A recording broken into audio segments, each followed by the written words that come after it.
Hello everybody and welcome to the Temple of Speed. The second half of the World Sportscar Championship here gets underway at Monza. It's round 4 here this evening for another 90-minute race with LMP3 and GT4 on track at the same time, providing all the fantastic action we have seen so far. It will be about straight line speed here this evening at a circuit which provides a lot of those long straights, a lot of those very harsh braking zones, and hopefully some of those overtaking opportunities as well. Hello everybody, welcome along to RaceSpotTV. My name is Ian O'Leary. I'm alongside Justin Prince for this round of the championship. Round 4 as it is, Justin, one of the most challenging that we'll have. Turn 1 is going to be the big talking point for everybody, but it's all of the others caught into that as well. It's going to be a very, very busy race with this what's becoming a very famous connection between these two categories of car, LMP3 and GT4.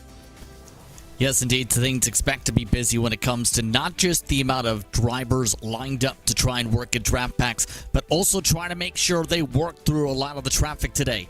The 3.6 mile circuit expected to bring a lot of potential bottlenecks amongst that speed, especially when it comes to the second sector. It could be very tricky in turn if you get queued up in the wrong places and the wrong times today. Yeah, there was the schedule, by the way, just over the halfway mark of this. Now still Spa and Daytona to come before the end of the season. Let's have a look at the championship standings before we go any further, because qualifying is not that far from being complete. Jürgen Frank is the championship leader by just 1 point over Nathan Moore. And you may be wondering why there are so few points on the board at this stage. That is because we have now applied the one drop round that you get for the course of the season. So that's why there's a 1 point gap at the top. Nicholas Hyder is third with Piers Pryor in fourth. All of them separated by just 9 points so far. Thomas King is in fifth, and a Gurley Consavi. Then it's Matthew Gundir Taunton in that seventh place, tied on points with Daniel Sedley. Christoph Weitz is in ninth, and Corentin Guinez has only actually been to one of the rounds so far, or at least he's only finished one of the rounds, I should say, and he is down there in 10th on 31 points. Let's have a look at the AM standings here in LMP3, and don't forget they score points from the same order, so that's why the standings are like this. Ben Gregory is at the top of these by 7 points ahead of Hughes Boymeister and Mac Mafakwa, who are both tied on 40 points. Then it's John Roberts and Andy Jones to round out the top 5. Paul Joseph Cliston, Denise Pope are tied on 32 points, just ahead of Silas Craig Vrolik. Then it's Baron Glover and Nicholas Salaputis to round out the top 10 of LMP3 AM. In GT4 Pro, it's been domination so far from Eric Grove. He leads by 12 points ahead of Richard Simner, who's got a few points over Ben Palmer as well. Michael Huff-Litterson is in fourth ahead of Matthew Crisp. Then it's Christopher Smith in sixth. Bit of a gap back to Jack Osborne in 7th ahead of Andy Shield, who's had probably the most bad luck of anyone. Guy Edwards and Jonathan Walker are in 9th and 10th, tied on 38 points. And then finally in GT4 AM, it's been a bit of a domination season so far for Josh Boot as well. Lee Berridge is 17 points behind already and only has a point over Howard Hassan, who only has a point over Jack Wilkins. Jeroen Kaiser rounds out the top 5. Evangelos Natafas has the 21 points, he's 6th. And then Matty Wild, Adam Locke, Paul Smith and Havlidi Johansson all tied on 20 points for 7th place in the GT4 AM standings. It is still all very close, and things are starting to matter a little bit more now because of the drop rounds. Pure Sims Esports leading in the teams now, ahead of SimRC and then SimRC.de, who are tied with the AI Race Summaries DCW Racing Yellow, breaking our graphics almost. GTA Pink round out the top 5 with Freem UK and AM Racing Racing Team Alcantech tied for 6th. Then it's GTA Red in 8th ahead of RD Simsport and Wild Things Racing to round out the top 10 there. That's a combined team standings, by the way, for all of the teams listed in this championship. Qualifying is just coming to an end then, Justin, but the championship standings certainly very close. Looking forward to seeing how they develop over the course of the day, and indeed the final 3 rounds as well, because that drop round has kept things very close together. And in turn, in a lot of their cases, though, you don't want the drop to be even in the next 3 races, because to be quite frank, if you end up in that position where you lose a lot of ground because of a drop or anything in that regard, it basically means you lose the bank round, so to speak. You lose that ability of having a race to rely upon. You don't want to be in that situation for any sort of championship. And that's almost kind of the mindset of just keep it clean, score points. And that's got to be the mindset for the championship leaders coming into a race like this one today. Keep it clean, just score the points, and get ready for Spa, because Spa could be even harder than this.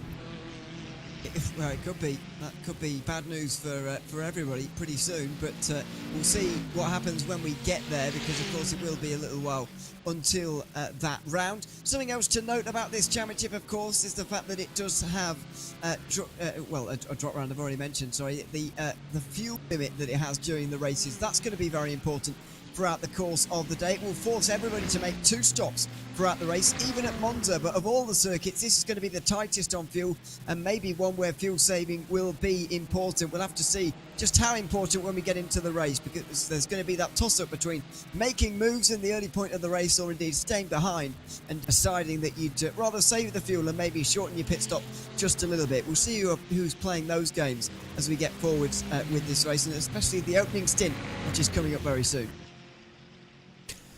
And indeed, keep in mind the fuel limit's going to make for a couple pit stops today, but in turn, as this night progresses, it's going to be key to be able to get yourself lined up in the right groupings. If you spend too far and too long battling is the better terminology, that's going to be the major trouble spot if you want to have a true chance at the lead, because all it takes is going side by side for a couple of set of corners, you lose that draft. So it's going to be very, very difficult for some of these drivers. Is going to be very key to make sure you balance the patience levels, while also making sure you find the right spots to be aggressive today. And all that being said here too, it's tempo speed. Expect the draft to be very big when it comes to saving that extra bit of fuel to maybe spend an extra couple less seconds in the pit box in terms of fuel load.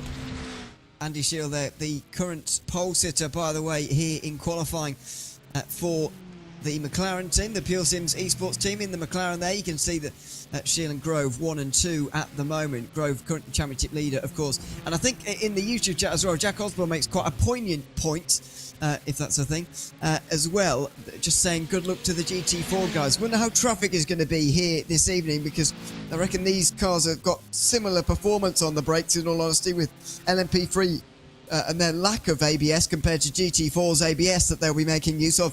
They're going to be important braking zones and possibly some very, very difficult laps ahead for these GT4s as the LMP3s come through to lap them. And that's kind of what I'm alluding to a bit too. The fall-off difference, or rather the speed difference on the fast laps, only about 13 seconds. I say only, but that's still a high amount. But in turn, though, I was keeping an eye on this in final practice. Some drivers, when they reached those competitors in the chicanes, they had to wait a fair bit because of that difference in the corners in terms of the bit of the brakes, but also just how difficult it can be to go side by side in a majority of the sections drivers are like we're going to catch today. So if you catch on the front straightaway, I don't think it's as big of an issue. If you're catching traffic in the middle of the chicanes, in the middle of, say, the run up through Ascari, say up through the opening corner specifically, that's where it's going to be a major trouble spot, and I wouldn't be surprised to see stack-ups as well in Lesmo in turn because of that difference on speeds down the straights in that entry point. At the end there, Andy Shield just went a little bit quicker at the front of the GT4 standing, so he will be on pole for them by a little bit of a bigger margin than maybe even he was expecting as we drew to a close there in qualifying. I think that is pretty much everybody, and I think that is it for everybody here in qualifying, and so we'll be getting the race underway very, very soon, and we'll see who is where with this starting grid when we get to it in a moment as well. But at the very front of the field, it's SimRC, who have had a very, very good start to the season, and they've had a good qualifying here as well at Monza. Currently in the standings, Jürgen Frank is on top by a single point over Nathan Moore, and he'll want to extend that just a little bit more going into the final rounds. Don't forget, his drop round is going to be a pretty strong one as well. It's going to mean everyone's going to have to stay very close to him before that final round in 6 weeks' time when we get to Daytona at the start of December. That will be the venue for our finale in the World Sportscar Championship here this season. That will be round number 6 of 6 in this fairly shortened season, I suppose, but it's still 6 hours of racing, or even more than that, isn't it? Yeah, we're very much looking forward to seeing where the next hours are going to go. It is SimRC 1 and 2, Jürgen Frank and Nicholas Hyder on the front of LMP3 Pro. Piers Pratt and Nathan Moore are on row 2, with Daniel Sesley and Thomas King on row 3. Stuart Bickley is 7th, and then some of the AMs get involved, but in terms of the Pro order, it's going to be Gergely Consabo, who is in 8th, rounding off the LMP3 Pros. Silas Cross Vrolik has gotten into first in the AMs. That is why we've got a little bit of a disparity there. Ben Gregory alongside him, with Mac Mafakwa and Jus Boymeister all within around half a second. Toby Ward and Nicholas Salaputis round out the third row of this grid, and then we have Paul Clist in the Paul Joseph Clist in the 7th place, thanks to Denise Polk and John Roberts, and then no times from Anton Oman or Andy Booth. There are 11 LMP3 AMs on the grid here tonight. It's Andy Shield who's on the front of GT4 Pro, and his teammates, of course, with Eric Grove. They're on the front together ahead of Richard Simner and Michael Hafliderson Hausler, who is in 4. Very close up the top in GT4 qualifying, as Matthew Crisp is only a quarter of a second away despite being in 5th. Guy Edwards is nearly half a second back though, and he is in 6th for RD Simsport. 7th, it will be Christopher Smith, his teammate, followed by Jonathan Walker and Paul Zanatachi to round out the 9 pros. And then in GT4 AM, it's been Josh Boot winning all the races so far, but here taking pole position at Monza, it's Jeroen Kaiser. Howard Hassan in 2nd, and Matty Wild and Lee Berridge. Evangelos Natafas is into 5th place ahead of Adam Locke, who is a long way down there in 6th place. Mark Collicott is in 7th, and RaceSpot's very own Paul Smith. Let's have Lydia Johansson and Caleb Ruddock to round out the top 10 there as well. So there is your grid, short formation lap. So just the run through Ascari in the final corner for us before we get going here this evening. But it's a grid that we were maybe expecting a little bit. Some of the gaps, I've got to say, just in a fairly large for Monza, where it is difficult to make up and lose time because of the lack of corners around this circuit. And especially the amount of battles that can cause a lot of that lost time, having to check up for some of the others and for each other through some of the corners. But in turn, for these drivers, as long as they keep it clean, that's a big first step of this race. Because as we know, the opening lap, especially that first dive to the corner, all it takes is one driver to send it deep, accidentally miss the braking mark, nudge somebody, and it's absolute chaos from there. So you have to be smart. This will be required on the way in towards turn one. It's one of the most feared braking zones in all of motorsport, especially on lap one. And that's what everyone's going to have to be careful of and wary of, with a title on the line down here in towards turn one. All of the contenders up here. Jürgen Frank, championship leader on the front. Second place, Nathan Moore will start from fourth. Nicholas Hyder is third, and Piers Pryor as well. The top four in the standings are the top four in qualifying as well. We are underway here at Monza, the Temple of Speed, for 90 minutes of racing here this evening, and it's Sim RC who have a monopoly on the front of the field at the moment. Jürgen Frank pulls in front of his teammate Nicholas Hyder, and he'll pull into the lead through turn one. Into the braking zone they go. Everybody at the front at least was very calm and collected on the brakes there. Piers Pryor has got up into third place ahead of Nathan Moore on the exit of turn one as we look at the GT4 order now. Let's see if these guys can get through here cleanly as well. It's Pure Sims this time who are on the front, and it's almost like watching a replay of the LMP free start, but with different car models this time, because it's Pure Sims who have the front row lockout, and they've got the lead on the way towards turn one as well. In the background, there'll be challenges coming from Richard Simner in the Porsche. He'll be looking through the inside, but he can't do it into turn one. The two Pure Sims cars very nearly hit each other on the way in here, but especially at the front of the field, it looks like everybody has gotten through very cleanly off the start. Thankfully indeed, because I almost thought that might have happened with Jerome Kaiser going the offset 3 wide for a moment. For the most part, though, keeping it smart, keeping it 2x2 for the most part. It looks like a slowdown, in fact, with that move for Jerome Kaiser because of that different line he had to take. But after all that, it could have been much worse for the entire field if there was a mistake from that Kaiser send. He lose some time, and there's our first mistake. There is the first mistake, and straight into the wall for one of the Mercedes. Think it could be Howard Hassan in the 93. It is. He was leading in AM. He was frustrated with his qualifying lap. He thought that he maybe could have grabbed pole. He qualified second nevertheless, and now he's spun from the lead. Jerome Kaiser has done the same through Lesmo 1, I think, as well. I think Jerome Kaiser is off the road from the lead in GT4 AM, so that's two leaders in the space of the opening lap. They've both spun off. They've both been in the wall. The front of the GT4 AM race already looks totally different after a single lap. Yeah, Kaiser now with the left side damage. And what can I say? Once again, all it takes is a little bit of a slide, a hit on the curb in the midst of traffic, and it breaks up that rhythm. Keep in mind with Sim RC, you mentioned the ability to be able to work together, keep things in control of themselves and through themselves. Pure Sims is in that same boat. One driver gets to be the lead car, the other gets to help save the fuel in turn by riding on behind and trying to make sure they break away from the pack with each other.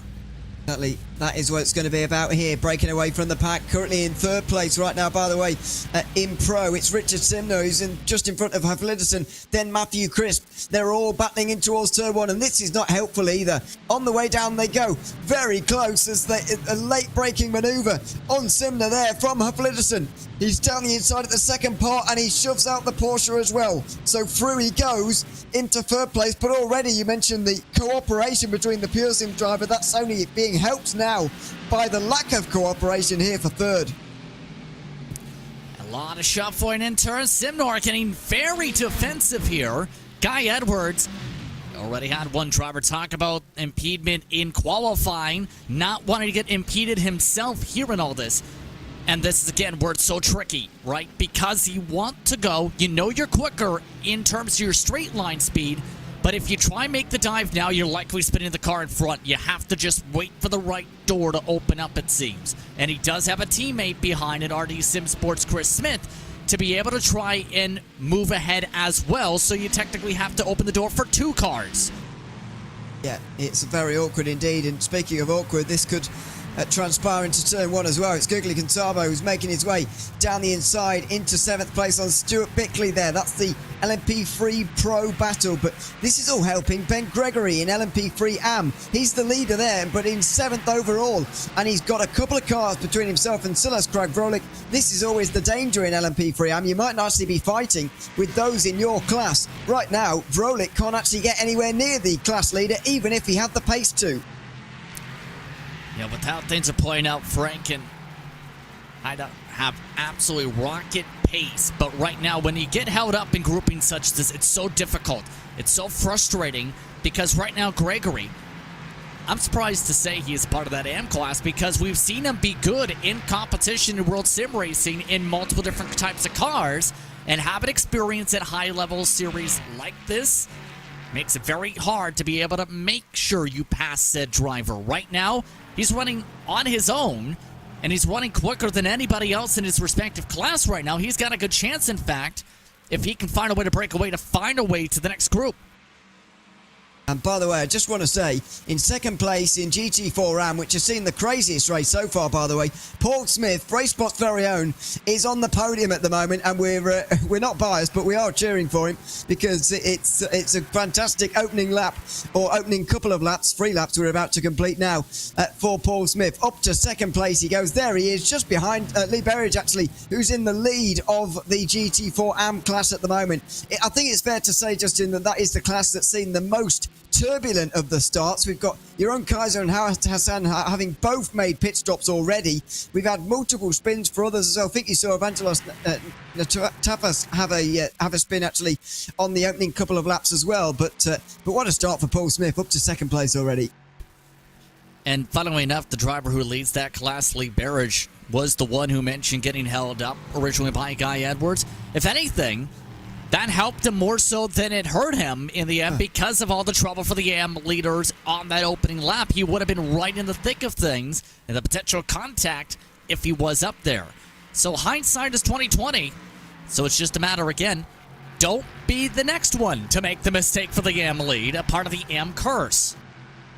It's already turning into a bit of a curse after only 5 or 6 minutes in this race. Jürgen Frank still leads at the very front, though, in LMP3. Nicholas Hyder, his teammate, is just behind him. Piers Pryor is in 3rd in the 22. Then Nathan Moore has been overtaken by Thomas King there for 4th, as we've got contact here in LMP2, I'm afraid, for the 66. That's Toby Ward in the AM class. He's dropped to 9th just in front of Anton Oman there, who, of course, had to start from the back of the LMP3 AM field because he didn't qualify on this occasion. He'll be making his way through very soon. We've already seen, though, not even 10 minutes in, Monza has bitten. We don't talk about the corners at Monza very often because it's all about the straights, but the corners are difficult as well. And that was an awkward moment into Ascari, straight off the road, and thankfully straight back on again, straight across the chicane. That was either Oman or Toby Ward, of course. It was Anton Oman. It was through that chicane, but it's been, well, I don't say carnage, maybe that's over-egging it slightly, but there's been a lot going on early on here. And let's take a look at what happened initially with Kaiser. I'm curious about all that as well in turn, because we mentioned he had to dodge one car to be able to take the AM lead. Just simply too quick, going off the edge of the corner, slams hard to the outside wall, or around to the right side of the racetrack. And in turn, that not only loosened track position, he's going to deal with aero damage the rest of the way. There is a faster pair, but he has to get to the first pit stop window to really use it. As you look back over to Oman, he is really having a hard time being able to make sure he hits these corners. One thing of note, I was about to say, Oman, while we were looking towards that angle, believe Andy Shields on his own, because Eric Grove, a couple laps ago I noticed, did the exact same mistake we've seen from several others already. Missed the first corner chicane. Okay, so Andy Shield now out in the lead on his own. I want to say, by the way, that Howard Hassan and Jeroen Kaiser may well have used their fast repairs already because they have both been in, but that was for 37 and 42 seconds respectively, and that's quite a long time for a fast repair, and quite a long time for anything really at this stage in the race. So bit of an odd one there, but they have at least both been into pit lane and they are continuing on again. The battle really here in GT4 is from 2nd in Pro right the way downwards. Eric Grove, having lost that bit of time, is now at the head of the train. And I suppose it's good for these guys that they got a little bit more organised than they were before, because previously, Pure Sims had 1 and 2. The fight was for third, and they were all fighting and going side by side. But that's not the case anymore. They're keeping the leader in check ever so slightly. Andy Shield hasn't got a big lead at the moment, but it is a concern that he's got any form of lead at this stage, with a gap as well of more than 1 second. I think what's more concerning, though, is Eric Grove. He's pulling everybody closer, but the problem is Shield's running 157.3s. Eric Grove, last time by, recovering from the mistake talked about, went 0.3 of a second quicker. So if Feinstein, if Crisp, if Simnord don't find a way to not just keep up, but make sure they keep patience here, they're going to likely already lose Eric Grove in the span of just a moment with how things are playing out. There's been a lot going on so far, not least in LMP3 as well. Toby Ward was into contact with another car, and we can have a look at it now. It was down in towards the second of the chicanes. The De La Rogia, this will be. Oh, and he really snaps away from him under brakes there. It's the kind of snap you'd see if maybe they were on the grass ever so slightly or whatever, but just like Toby Wood maybe locked the rear brakes on the way into the second chicane there. Now, that is something we've seen in final practice from a couple different drivers. When it comes to the respective brakes, drivers have the ability to adjust some of the pressures for the calipers of the rear and the front, as well as the brake bias. On top, of course, things like traction control. But all it takes is stab of the brakes wrong, and it can be trouble. Speaking of constant trouble, lap traffic. That got a little bit dicey among some of the AM leaders there for Thomas Kane and company. That was very close, and Nathan Moore has lost even more time now. He's in 6th place, but he's a couple of seconds off the back of these guys as well. So it's not been a good start for the driver who won at Sebring earlier on in the season and looked, for all intents and purposes, to be a very strong championship contender, and he still may be, but he's not having a good day at Monza. Jürgen Frank is now deeply embedded within the traffic as Nicholas Heider follows him through as well. It's a very slow exit on that occasion for John Roberts, and he's into the pit lane, is he? Oh dear. Well, yes, he is into the pit. Oh no, he's just thinking around a bit. Something just broke on his end if he is not only having that, but the fact he just turned hard right. I wouldn't be surprised if something decalibrated from a technical issue on his end. And that's unfortunate. Having big problems there. Ben Gregory is in the lead in LMP3 AM, and that's not LMP3 AM second place behind him. It's Gugli Gantabo instead. Then it's Stuart Bickley. Then it's Joost Boymeister. This is a big gap now already. 5 seconds between 1 and 2 in LMP3 AM, and that's the biggest gap of any class leader so far. Mac Mafarquez just behind in third, followed by Silas Craig-Froelich, who is fourth, another 2.5 seconds further back at this stage, just over 20 minutes into the race. But it's a nice early advantage for Ben Gregory, the championship leader, of course, in LMP3 AM, currently extending his lead by just a few points, probably into double figures by the end of the round. Yeah, and here's one of the big things I was talking about. Running through Ascari, you catch up to one of the GTs, it really checks you up. That emphasized by Boymeister right there. That cost him a couple seconds alone. And that's where it could be a bit of the give and take and a bit of the lap traffic give and take at the wake pattern today. Already, that in turn almost intensifies the need for aggression from the faster class. And no one wants to accidentally be destroyed by a root canal from the dentist car.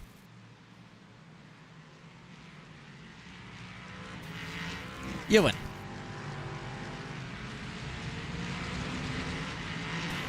And I believe he accidentally pressed the mute button. I have, yes. I was talking to myself. I apologise just for that. I did enjoy your dentist joke there, by the way. I was saying that, but obviously nobody heard me. So I apologise for that. First one of the day already, 15 minutes in. Anyway, Daniel Sesley is the one we're following at the moment. He's in 5th place now, just behind Thomas King and Piers Pryor. It's quite a group, actually, forming for 3rd place here. Piers Pryor, I don't think, has had the best run through traffic here, and now he's got 3 drivers directly behind him fighting for his podium place. Yeah, I was keeping an eye on this a little bit because of the fact all the checkups were starting to compress the pack more so for Nathan Moore to have a chance here. They do have a bit of a chance now to breathe for the next little while as the bright side, but now this is again a big test for Moore. Does he have enough raw pace to match up toe-to-toe with the pattern here? The big thing is Pryor just continuing to bleed time the opposite way from all that traffic. Last time by, he lost a second and a half in the last layer going through it. Very tricky to negotiate sometimes. But as we've got Salaputis into the wall with no front end either. That's Nicholas Salaputis, who is one of the LMP3 AM drivers, now down to 9th place as a result of this. And it's awkward as well as he's trying to get out of the way. It's a snap through Lesmo 2, straight into the wall, and the front wing pops off as well. That will be a trip down to pit lane for Salaputis. And straight off in front of him is Anton Oman, who got in front into 9th place ever so briefly, but has immediately gone off as well at Ascari. It's turning into a very, very difficult race for everybody, even this early on in the race. Only 15 minutes in, and we've seen a lot going on so far. And it's still not over for some drivers in the midst of this pack, mind you. I think a lot of these respective incidents, though, when it comes to these LMP3s, have come down to simply, in the case of Oman, it was down to the braking zone, but also downshifting. Because remember, in theory, you try and go to the brakes, go clack, clack, clack on the paddles for your shifting. Some of these drivers, I almost feel like, are getting to the edge of the rev band with going so quick with it that they're spinning the tires with the over rev. And in turn, that's them massively sliding through the grass and into these walls and missing some of these set corners. It was the same type of thing we've seen from drivers trying to enter the pits with the same sequence in practice. Who wasn't very pleased there is Eric Grove on the way out of the Della Roggia chicane. That was a big flash of the lights from the Aston Martin driver, and he's got Havlison right behind him now, Matthew Crisp and Richard Sindler as well.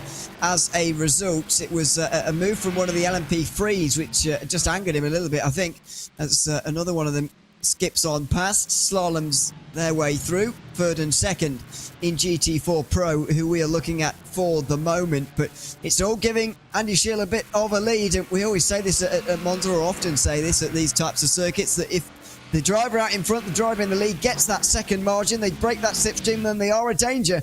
And even with this amount of time remaining, Andy Scheel is going to be a danger here. With 2.5 seconds of a lead, there is a big danger that none of these drivers in his wake will actually see him again in this race, because that gap is going to be difficult to pull back, especially when they are so close as they are in this fight for second. Well, I think the main factor is Scheel on his own is running the same pace as most people are in the draft when it comes to GTs today. And that is the biggest factor here, is that car's just so quick that he's going to need, or the field's going to need some mistakes to happen to close on up, I think, likely in that regard. Some of the others look like Barrage. It's not done for their battle. They are near even on pace. It's Porsche on BMW. And it's no longer Paul Smith in second place. It's Cullicutt. Mark Cullicutt is in that second place now. Lee Berridge holds on, though.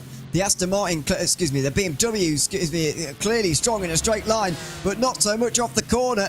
And I think Berridge there just got that a bit wrong out of turn 2. And so the Porsche now will try and go right round the outside of the Curva Grande. Now, this doesn't come off very often. It's a flat-out corner, and it's a longer route around that corner. And so Cullicutt is just going to get pegged back slightly, but no. Berridge has to tuck him behind again and loses his lead. So Mark Cullicutt takes the lead of GT4 AM, but the top three are still absolutely locked together in what is probably the closest leading battle we have in any of the 4 classes. And it looks like Cullicutt has some really good pace once he gets up to the front already here. Seen him close up a fair bit before. He was one of the drivers that didn't have the best of qualifying pace, 35th best in the qualifying. But keep in mind, several of the DCW racing machines for the respective outfits have looked pretty solid in regards to the race pace so far here today. Looking back at those prototypes, though, right now, Pryor, you have to be wondering what's going through his mind. Remember, he was a part of that elite group, still trying to figure out what to do here in GTA Pink. He was, outside of Nathan Moore, one of the highest up, not for SimRC in the point standings entering today with the drop. Yeah, it's all kept things very close, as I said at the start of the show.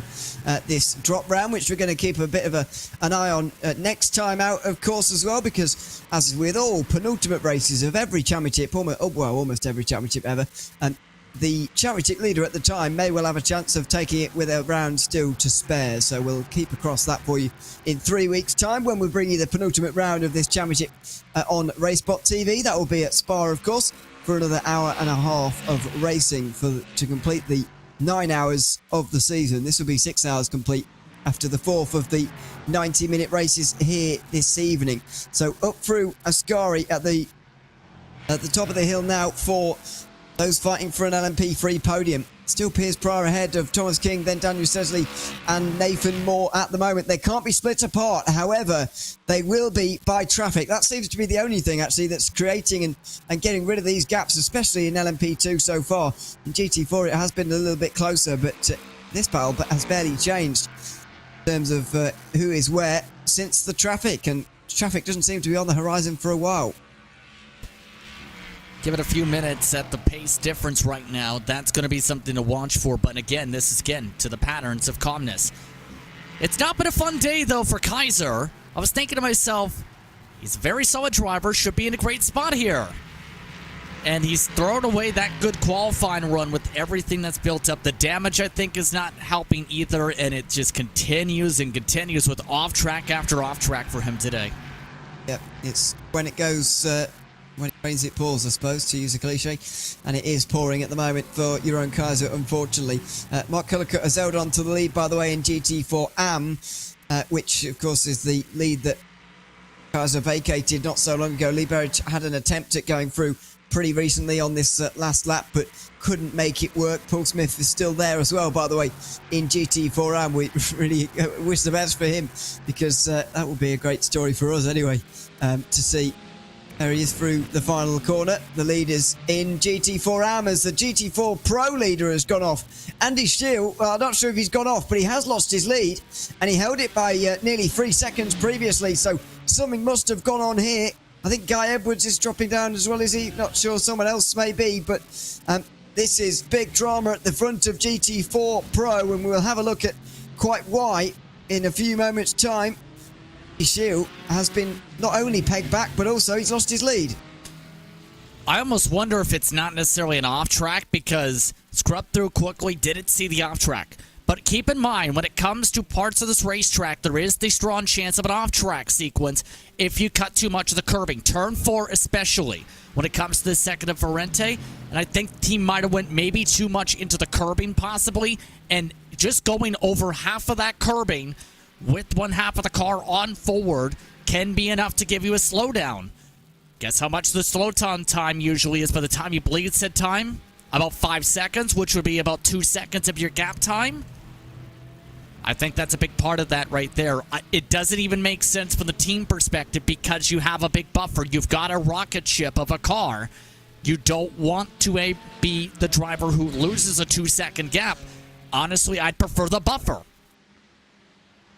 I wouldn't have thought it was intentional, certainly. And so Andy Shield is back there. Yeah, it's just a gradual sort of loss of a time. It's no individual incident to really note. And so the leading five are back together again in GT4 Pro. I speculated this earlier, but I didn't think we'd see this again, actually, throughout this race. But we are doing now. 5 of them over the line together. And they organised and lined up ducks in a row just for the first time for a while, but also just in time for us to have another round of LMP3 traffic as well. The leaders will be in the background of that shot before we know it.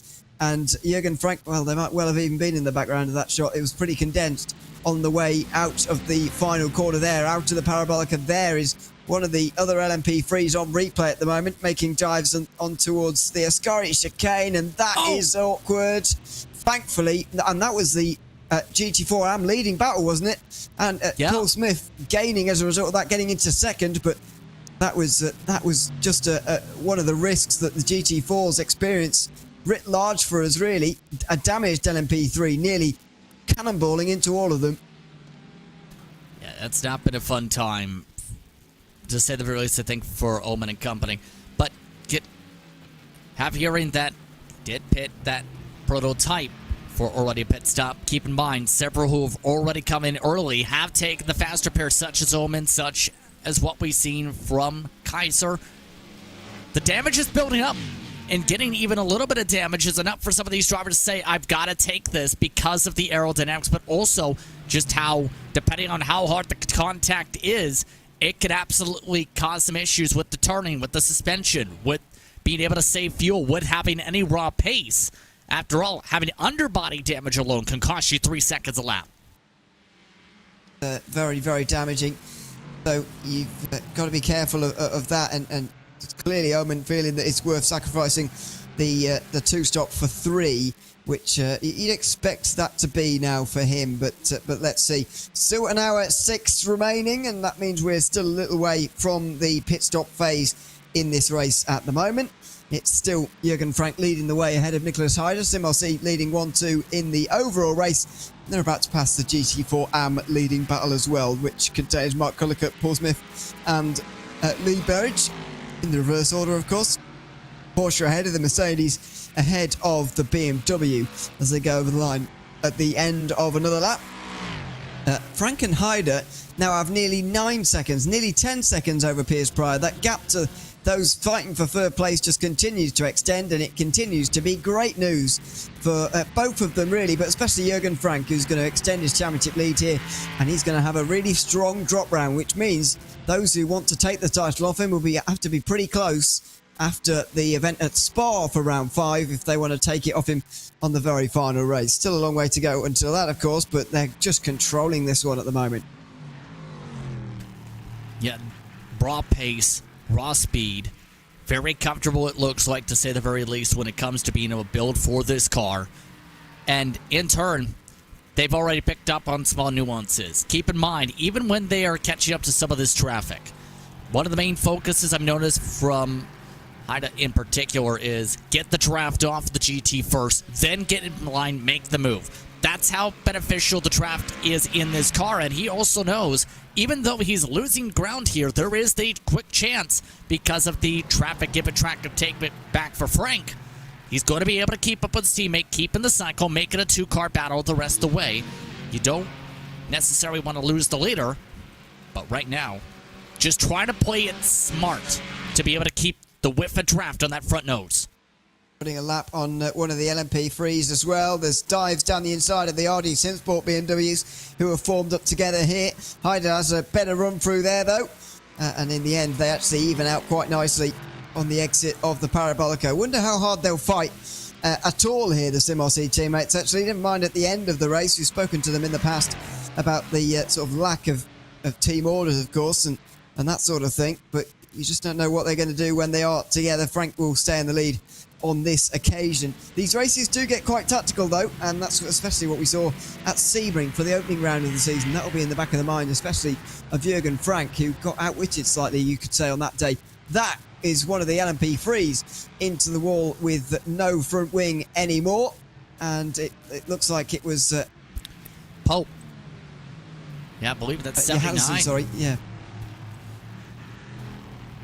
Yeah, either way, it's just that simple, right? You hit the curbing with the car, you end up going around. You can't hit the sausage curbs at all when it comes to these machines. Now here's the biggest part of traffic today. Those overall leaders for GT, all it takes is the slide up. Things can get a little bit tricky here. Looks like, again, everyone knows the procedure. They know that the slalom course is coming up. Don't be surprised to see the LMPs just slice and dice in different lines. It's not particularly those two leaders that will be the problem for the GT4s. It will be everybody else that is coming round in a minute to interrupt their afternoon. We make our way down in towards the Parabolica once again. Jürgen Frank still leading with just over an hour remaining in the race. Eric Grove now leads in GT4 Pro, of course, and he is the championship leader in that class by 12 points ahead of Richard Simner. Ben Palmer is quite a few points back, and Andy Scheel is already 37 points back at this stage in the season. It's very early as you see someone going through the first chicane there. I believe that was Howard Hassan again, and not been an easy time when it comes to the Century Sim car. But the one thing I keep looking back on with all this too is just they've absolutely nailed the setup, because there's a lot of little intriguing parts when it comes to some of the uniqueness of the LMP3. One of the common points, of course, is try and trim the car, or not trim the car up per se, have as much straight line speed as possible. That includes potentially reducing the small flap, such as the deck gurney, that it's called, that's at the rear of the car. Adjusting those front dive planes to be able to try and make sure there's less downforce and less drag in turn. And they've basically made a car where if it's not in any traffic, it's nearly untouchable. And that's the main difficult part I've noticed for Pryor is the second there's any major turbulence, that is a massive time difference of up to an extra second or two compared to what these two have done for SimRC. Be a problem. Let's see if they get there. Hour to go here at Monza. There is Piers Pryor in third place. He's got Thomas King just behind, then Daniel Sesley, and Nathan Moore is a couple of seconds away now as well. 15 seconds off the lead, and this has got to be a concern for Moore already here. I know he's up there in the championship and whatever, and you expect him to be on the pace right now, but he's simply not, I'm afraid. He qualified on the first two rows. He's not been able to keep up with the first two rows by any means. There he is in the background. I'm not sure whether it's just raw pace he's lacking or whether he's really having a bad run through traffic at the moment. But you make your own luck in traffic sometimes. And unfortunately, Nathan Moore hasn't had any at all. He's dropping back with every lap that goes past, and he's now not even able to keep with the second group on the road fighting for third. Yeah, I think, again, it's teamwork, teamwork, teamwork. Now they're trying to break away again. It's not as easy now because they lost that cushion because the slowdown mistake. But it is a doable possibility because right now, Lightson is struggling even with the draft to hold up, and they just reached some prototype traffic to break that up a little bit. All it takes is that little bit of traffic coming up in them one of the corners, and these two are gone again. With how they've been able to condition themselves, even with the different manufacturers, they've been consistent when it comes to their pace on the racetrack. 157s, 157.5s, in fact, are the average. The drivers behind have been averaging over the past 10 laps mostly a little bit quicker, albeit with a lot of that draft to factor in. Consistency has been a theme of the season as well for Pure Sims Esports. Unfortunately, Andy Shearer's had one of the unluckiest seasons I think I've seen for a very long time for anybody. This is a good start to the race, but he's had some of these in the past as well. Of course, I think he was taken out late on in the opening round of the season, which of course came at Sebring. No, that was quite early. He was taken out quite early on at Sebring and Le Mans when he was in decent running positions. And I think Watkins Glen is where he finally started to get some momentum going, but only 41 points from the first three races, albeit only two of them counting at this stage, is very low compared to where you'd expect to see him this stage in the season, especially considering the pace that he's had over the course of the season as well. Through go the LMP3s again, and I've got to say, for the last 10-15 minutes or so, the traffic interaction, ever since the first run through traffic really, which may have been a little bit on the chaotic side, a little bit on the busy side, since then it's been quite quiet actually, and Monza have proved to be alright for traffic so far. Just waiting for the corners to end and go on the straight probably helps really. I had a feeling it would get to that point because of how many straight lines there are here. It would just be the hard brake marks. But again, this is kind of towards the patience point. Getting back to that discussion when it comes to the LMP3s, though, in terms of the setup nuances, there's a lot to say. Want to get to that in a moment. Let's see what happened to the adventures of Omen. He hit the curb in the wall again. Well, I've got to say, it's quite miraculous that the front end stayed on that occasion, because we've seen similar incidents bring off entire front wings there, but not on that occasion for Antonio, and he's back in the pit lane now. By the way, still no retirements from this race, but maybe our first one is just around the corner. Paul Zanatachi is in from GT4 Pro, but he was quite a long way down anyway, and that could still be a scheduled pit stop, because we do have half an hour now complete, and he's on the way to halfway as well. Just over 10 minutes to go until halfway in this race already, but it has calmed down. It very much feels like we're in that waiting period, in that moment in the race where we're just waiting for the crescendo at the very end. And right now, that's what it feels like in GT4 Pro especially. There's a lot of waiting around here, but that doesn't mean nothing's going on. There's fuel saving, there's the attempt to stay with the leader, of course, which is not easy for everybody, and of course all the other mind games that come with all of that as well. It's a very interesting stage in the race we have at the moment with 56 minutes remaining. And getting back to that exact point I was referring to it a moment or so ago, when it comes to the LMP3s, there is a bit of a difference here. Let's talk a little bit about what you can do with the front dive planes. You see these two for SimRC. At the very edge of the front bumper, you have those little flat planes. That's basically, according to the iRacing manual that everyone has access to, that is the medium configuration when it comes to the downforce, where it basically shows a partial dive plane. Essentially, in this case, it's straight. That is basically reducing drag compared to the high downforce, allows drivers to have that for cornering speed. Now, here's the big difference between them and third, fourth, and fifth. Third, fourth, and fifth went with the low downforce option, where they go for absolute top speed, but you sacrifice a lot of cornering speed because you don't have those planes on your front bumper. You see there's no flatness on the front sticking out from those dive planes.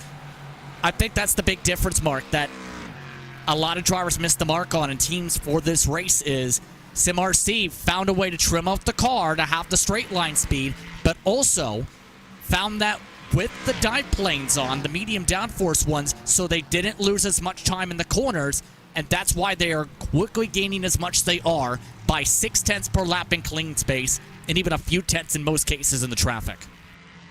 Very well spotted, I've got to say, and top marks for doing your homework on the manual as well, by the way.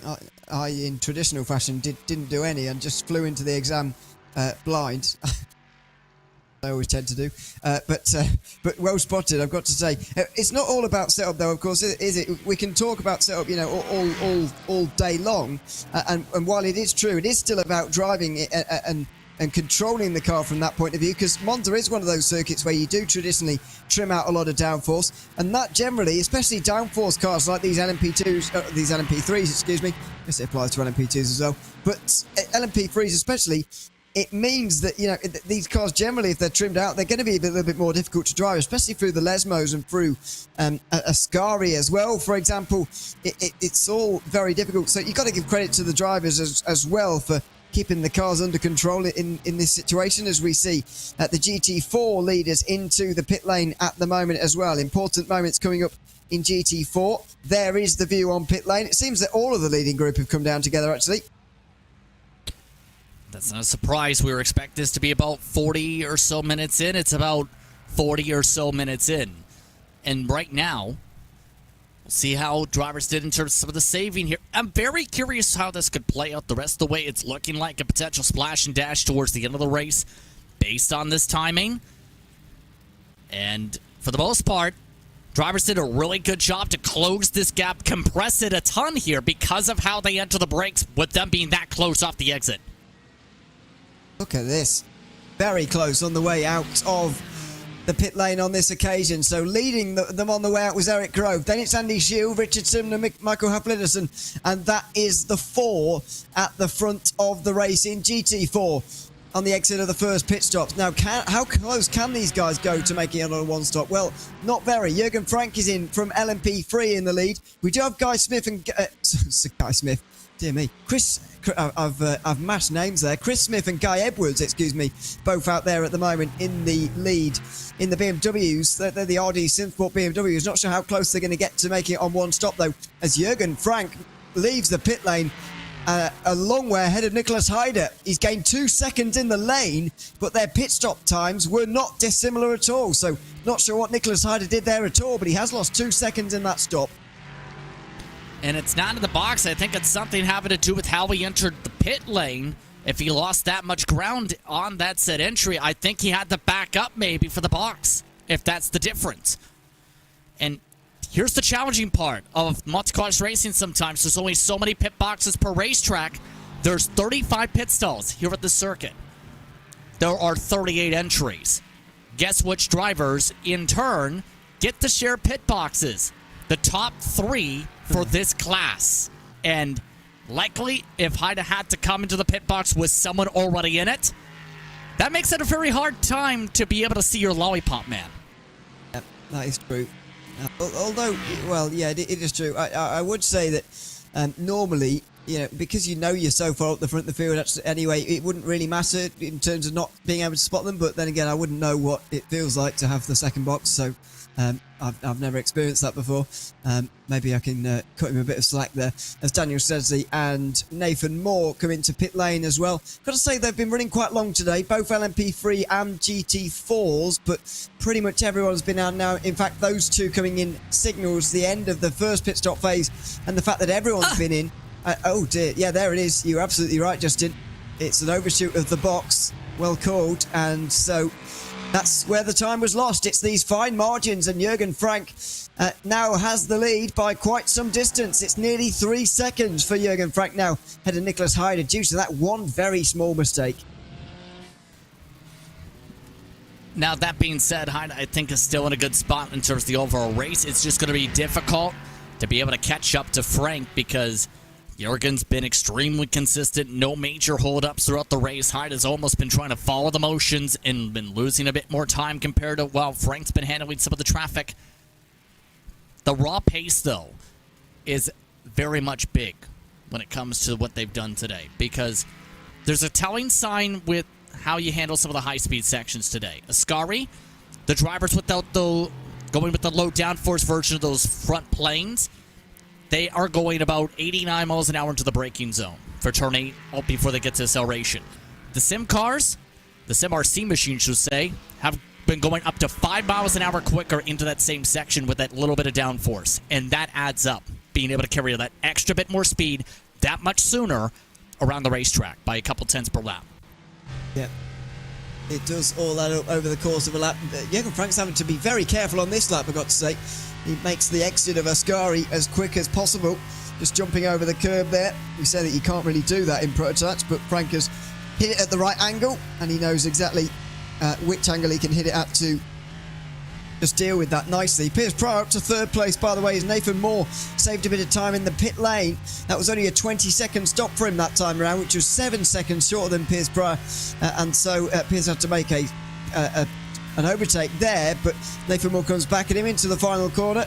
They get pretty close, but there'll be no move there as we stay on board with Jürgen Frank. 3.5 seconds now the lead, and you just see it as being difficult now for anybody to catch him. He's so experienced in this position, is Jürgen Frank. He's done it so many times before, even in this championship. He may well take this one all the way to the line now, as Piers Pryor will be on the defensive from Nathan Moore into turn 1. There'll be no move this time, though, as they all edge over slightly on the Porsche GT4. Piers Pryor holds on to the podium place for now in what is remaining a pretty close battle for those positions. Yeah. Nathan Moore, keep in mind, is running in the similar configuration I've noticed compared to what the Sim RC machines have done. But I'm curious what they did in terms of their downforce was to be far back, and what in the world? And Piers Pryor is off the road, unfortunately. It was a big, maybe ambitious move into the Della Roggia, and it's all gone wrong. A bit of a lock up on the rear brakes, but that wasn't the problem. It was just the speed, I think. He got a little bit loose up over on the curb, and fortunately for him, he didn't go all the way around, but he did lose a few places as a result. He's not only behind Moore and Thomas King, but he's also behind Daniel Sedley now as well. A real colossal misjudgment, and the Aston he did it on as well is not pleased. At this point, I almost wonder if he thought he was getting crowded from Paul. Well, St. Taki, I should say, in the 14. There was that small turn. Of course, a bit more to the curb than he was maybe hoping at first. But again, as we've seen, take the curb, you get shot off the racetrack normally. And that time, Piers Pryor absolutely shot off the racetrack. Unfortunately, he did that all to himself, and I think he'll realise that as well in hindsight, that maybe that wasn't the move. But it's difficult, isn't it, when there's 3 drivers right behind you like that, and the pressure is mounting, and there's a driver in front of you. You don't really want to slow down in towards the chicane. You don't really want to go a bit slower because you feel like you're opening yourself up to attack, and maybe that would have opened him up to attack, but it would have been better than the situation he's eventually found himself in, I suppose. Not ideal at all. and he now drops out of the top 5. Meanwhile, the battle for second in AM is looking pretty interesting. Well, I'll say that. It's still as Craig Vrolik fighting with Stuart Bickley here for a overall position. This is overall 8th place. Stuart Bickley's 7th in Pro, while Craig Vrolik is 2nd in AM. But this is still important, of course, because the points are scored based on your class and not your division within your class, if that makes sense. So LMP3s all score points from the same tree. G4s all do as well, but the pros and AMs are fighting for the same points, if you like. These battles do still matter. Yeah, and that's got to be something Bickley might be having on his mind. And yeah, way too quick meanwhile on the replay from the BMW. Very lucky to say the very least that machine was to not plaster the tire wall that a lot of LMP3s have done today. In at least twice into Ascari there. That time though, fortunately, that occasion. Still close for the lead in GT4 Pro. Top 4 it is. Grove, Shield, Simner, Hafliderson, your top 4 in AM as well. Mark Cullicutt has got quite the lead now, and he's extended that massively over Lee Berridge and Paul Smith, who are no longer fighting either. So the AM battle has just dissipated, but these are the pros. This is a nightmare if you're coming across this as an LMP3 driver, I've got to say. But it's great fun to watch. Down in towards turn 1 they'll go. The battle will be split apart slightly by these LMP3s, and here's the braking problem. The LMP3s can't quite break as deep into the corner as the GT4s. Simner makes contact with the LMP3. Grove is going to get a lead as a result of all this. Oh, this is a big buffer possibly. That might be draft braking possibly for both the Pure Sims cars. Not as easy for the secondary, but Richard Simnor going to have to keep as far as much to the right as possible. I don't know if he realizes Pryor is coming. Here we go. Oh! This is busy now into the Della Roggia. Side by side, Pryor much earlier and neater on the brakes this time around. He very nearly got turned by Simner though, who was trying to drift out to the racing line. Pryor will go down the inside of Andy Shield as well. Hafliderson gains massively on the 21, and gaining out of all of this is Eric Grove, who's going to get a bypass through all of this, and he's got more than a second. Now, we've seen this in the past in this class, and we've seen a second not deliver a win for Andy Shield, for example. He was brought back again, and no doubt it's happened elsewhere as well. But let's see if this time Eric Grove is going to take this opportunity that he's been given. Keep in mind, he still has only maybe a second and most the buffer, just whips of it for Shield. If anything, it's bigger to see what Simnor can try and do. At this point, though, he needs to pressurize mistake the 21 does if he wants to get around Shield, because Shield just has that faster straight line speed that's been able to break him away. And even with the cornering difference, he just has that extra giddy up and go in his McLaren right now. Out of the final corner, out of the Parabolica they go. Hafliderson is the one who's going to have an almighty slipstream here in the Mercedes. Tucking in, trying to tuck in behind the narrow Porsche, and doing less tucking in to get the slightly wider McLaren. No straight line speed on this one though, or at least not enough on the way towards turn 1. And so they'll stay exactly where they are into the first chicane on this occasion. Just behind them, by the way, in 5th place, Matthew Crisp is just under 2 seconds back. Maybe he can get involved as well. Although that is not him in the Mercedes, I don't think. Oh, actually, so it is. It is him in the Mercedes. There he goes, just through shot there. A couple of seconds back, so not far away at all. But he might get involved a little bit later on. I think they'll all be looking forwards, though, rather than backwards at this stage. They can't afford to let Grove go. Here's the most difficult part in all this, though. Let's take a look at some of the matching speeds right now. Shield in the straight line is, once you get to the end of the front stretch, the same speed as Simnor in the draft. That's how quick in a straight line. It's the corner difference.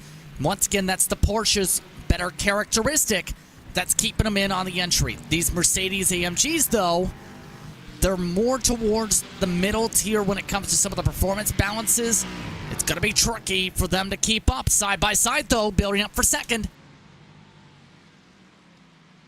We go. Shield holds on this occasion, and this is only helping his teammate again. Simner is, of course, a very close rival in the championship. Only 12 points separate Grove and Simner on the way in towards today's race. And now Andy Shield is beginning to play his part as teammate.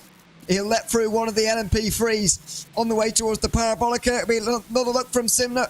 It won't be a dive, though. He'll stay behind again, and this is becoming a big danger. Does Andy Shield even want to catch his team out? I don't think so. He might not have much choice. Simner now goes to the inside. Flitterson's going to push him all the way, and the McLaren could be in trouble here now. No help, no draft, and now when it comes to the double toe, not as easy. Shield still has a quicker car in a straight line here, but can it find a way to get the brakes right? Simnor has better stick in the corner with the downforce level. Oh, a contact. Contact slightly. Oh, more contact. Wow, Shield is going to make Flitterson very angry there, and he certainly has. A flash of the lights on the way out of the chicane. And Flitterson, unfortunately, has lost all of his momentum. Crisp will now catch up, of course, and being teammates, he'll give him a bit of a bypass on that one and make sure he gets back in line all over again. But that was aggression into the first chicane. Simner gets through, loses another second in the process, and a further few seconds has been lost by this battle for third place now, as Flitterson made contact with Andy Shield out of turn 2. That was almost a move you expect in F1 from the video game perspective, not from the real world where you try and squeeze your opponent out of the corner exit, force them to lift. I don't think Flitterson was having anything of that, though, because he had the side-by-side already. He was the one ahead entering that corner complex. Yes, Shield had good speed and potentially could have made the pass the next complex if it stayed side-by-side. But you just have to give and take. Why would you risk losing a second with the pinch off? Because there's a chance the driver next to you is not going to back off. Oh, it's still interesting now between the three of them, but I just don't think they're going to be able to see the leader again. Eric Grove is 2.5 seconds out front, and just do not think they can pull him back from this stage. Simner is now at the front of this group, and Shield is still catching, but or trying to stay on the coattails of him at least, but just getting a bigger margin now. Less than 40 minutes to go. Normally at this stage we'd say that the last pit stop's not actually that far away, but given the efficiency with which these teams and drivers have had fuel consumption down today, then it is still quite a long way away. It's at least 20 minutes until we see those final pit stops, you would say, at this stage. Out of first chicane. It'll be single file on this occasion by the looks of it, but the positive for Andy Shield here is the fact that he's got back into the slipstream with Richard Simner, which was a risk of not happening a lap or so ago. The gap now to Eric Grove, 3 seconds, which I guess is a positive for Andy Shield, since that is his teammate now out in the front. Oh, hold on 1 second. I think we just had a big crash in the second sector through the second variante, because at least 3 cars just towed with the 11 in the middle of the track. And Kaiser's luck, I think, just boiled over again. Yeah, Jeroen Kaiser is involved. There's no doubt about that. But we'll have a look at a replay in a couple of moments' time to really dissect what on earth has gone on here. Eric Grover has lost some time behind a lap car there, by the way, and his lead has halved already. We'll get back to that, though, when we can. Jeroen Kaiser is back in the pit lane, and it's all started as a result of this. It's Kirkley Gonzabo who goes around first. The LMP3 skips across the chicane to... Oh, dear. Skips across the chicane to avoid, and Jeroen Kaiser went straight into Gonzabo there. Almost as if he made no attempt at all to avoid him, and straight into the front of the LMP3, which also must have damage. Gonzalo, he has actually carried on, but he's down in 8th now in the LMP3 Pros. Well, that is a bit of a disaster, I'm afraid, for Gonzalo. Kaiser, I don't know if he didn't... Well, he can't have not seen him, Kaiser, but he just seemed to drive straight into the path of the LMP3. It almost looked like he was committed to that respective path once he realized what was happening. Can't say. The 11 does have meant to repair. Jabo has to come down with broken suspension. And that's where some of that time loss we were mentioning may have came into play a bit for that second group. Because when you see smoke, you have to be ready in case things get a bit more stack up again. And there it is. Speaking of stack up, absolutely right. There's another one. It's one of the lap GT4s. stops pretty much straight in front of Andy Shield there, and that's going to create another gap as well. Through will go one of the Mercedes at least. Havlidison will go through. What about Crisp as well? Yes, the lights just to make sure the Mercedes doesn't impede him there, and so will not on that occasion. But that was awkward for Andy Shield, who won't be pleased about that. Everyone is a bit... I guess we get a bit more of an idea now as to what happened to Eric Grove, really. I guess a similar thing may have happened, maybe out the second chicane on that last lap, but it's not helped Shield. Havlidison is now right behind him for a podium. Yeah, at this point, Shield, I think, is playing a lot more defense than he was expecting. But it all really comes down to how the car is built on forward. The Mercedes-AMG right now with Edison and for the Alcantara and HR machines is similar to what I think what the Porsche has on setup balance. Able to stick a little bit more in the corners, go a little bit deeper on the brakes. That's where they catch up ground when it comes to the Pure Sims machine of Shield. But the problem is exit onward, because you just seen the visualization. He gained half a car length just by pressing the gas. And there's not much when you can do when a car is just that quicker getting through its gears compared to your own. Unless you lick the stamp and send it, it's hard to actually pass the car. It's hard to make it stick as well as we go on board now with Kaiser. Now, from the off-board, I've got to say, I was thinking, how on earth did Kaiser not avoid that? But now seeing the onboard, you were right, Justin, in that he was very committed there. You could see going through the chicane. You've got to remember these GT4s aren't as agile and nimble and easy to change direction as these LMP3s are, of course. And Kaiser really couldn't have avoided that.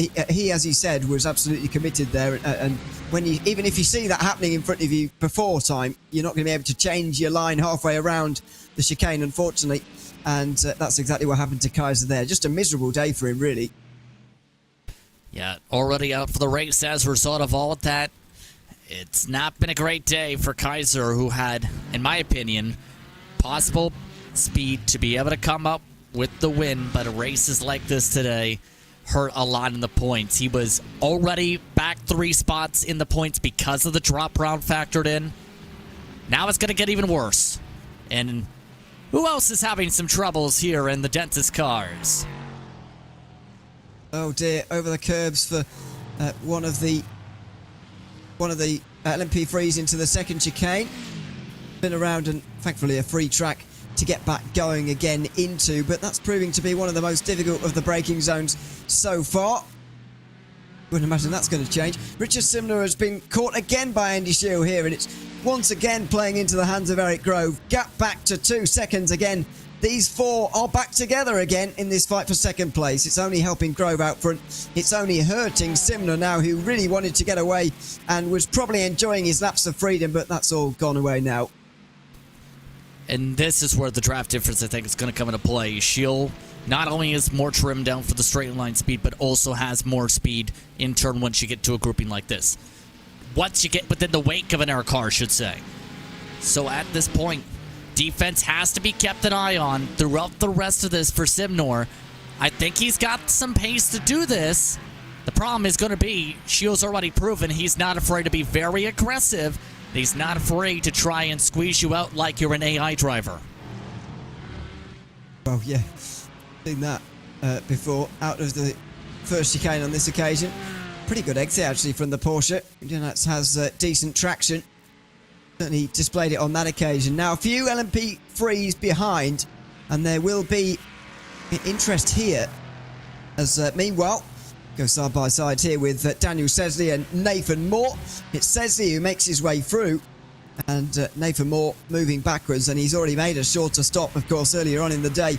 That will probably mean a longer one later, at least compared to the others around him. By the way, Piers Pryor now 13.5 seconds behind him. Clearly, he has had another problem over the course of this race, because there he is down towards turn 1. He was right on the back of those guys earlier. We're hearing it may have been an internet drama for him, but only 13 or so seconds lost. At least he's still in the race, but he's a long way away from anybody now. Not only that, I think I just confirmed that myself.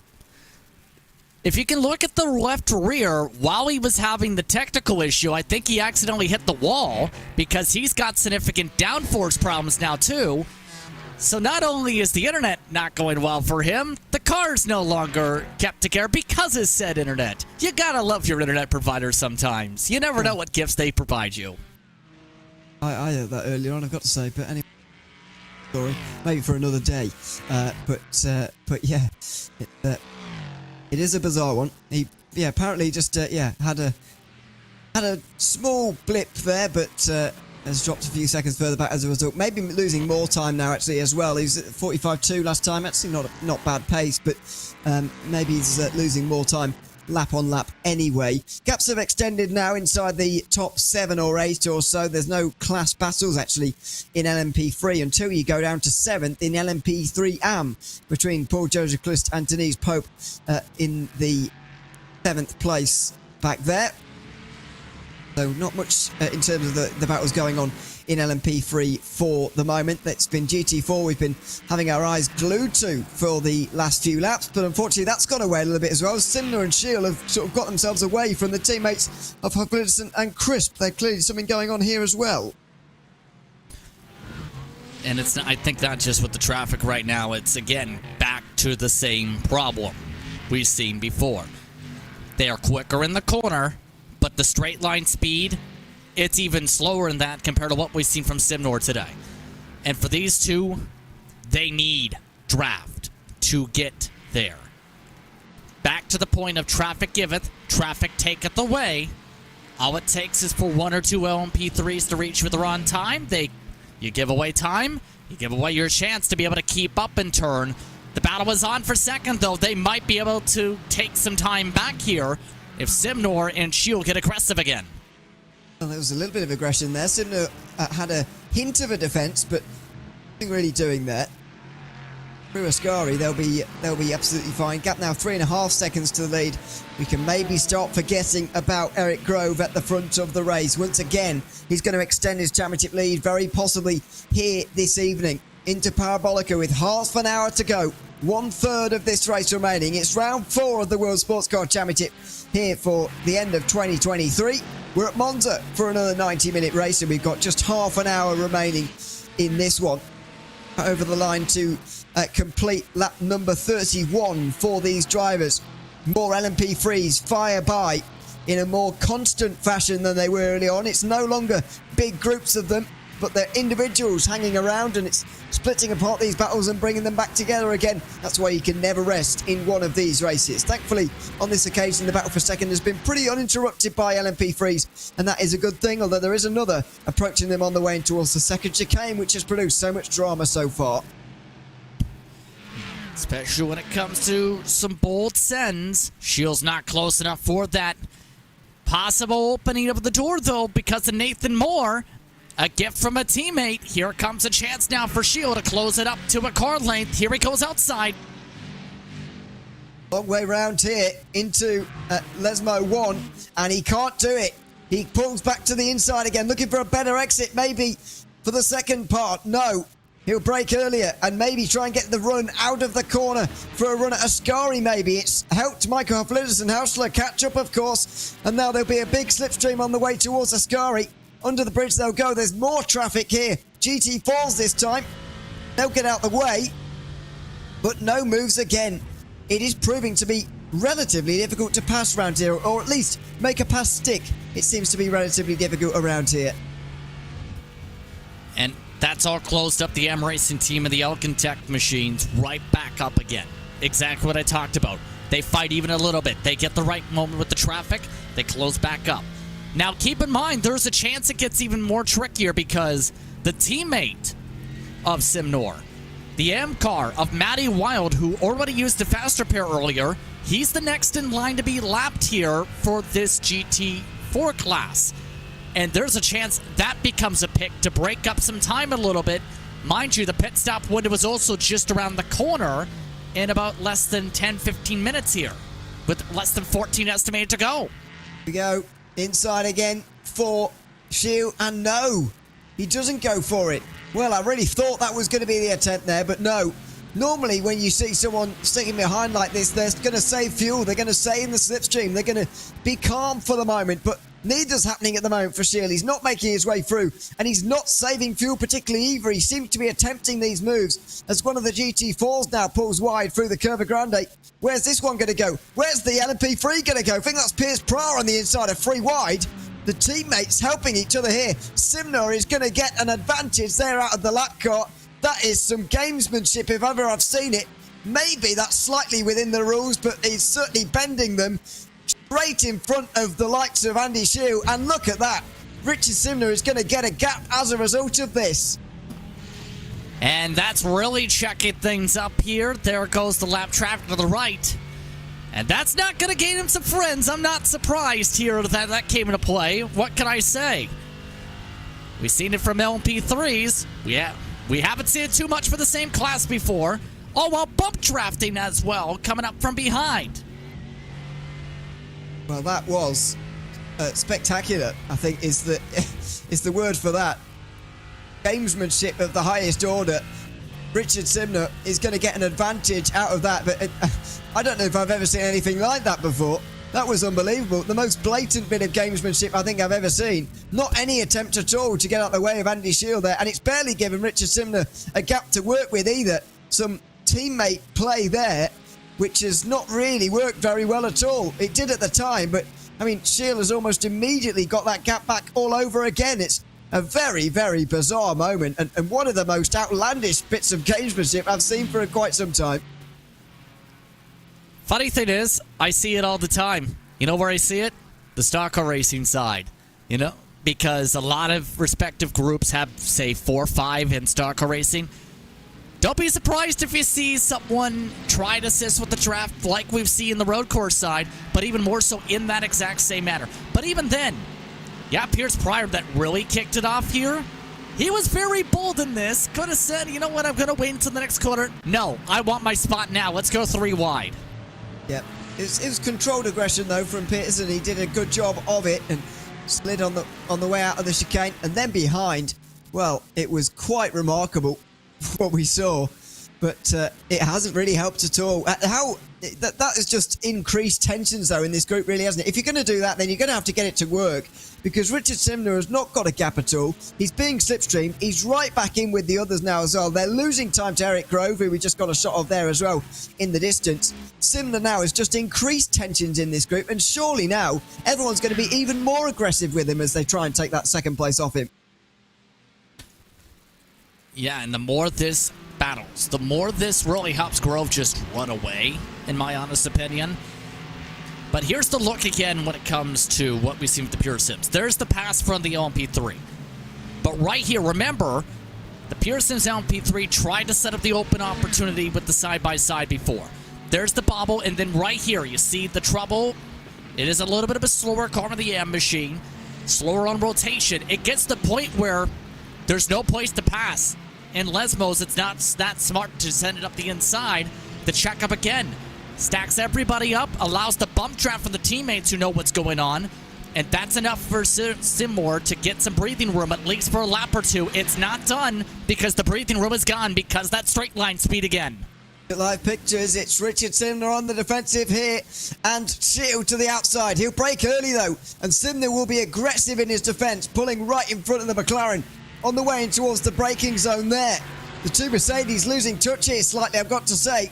The two out front maybe just have a bit of an edge at this stage in the race. In the slipstream now, on board with the McLaren of Andy Shield.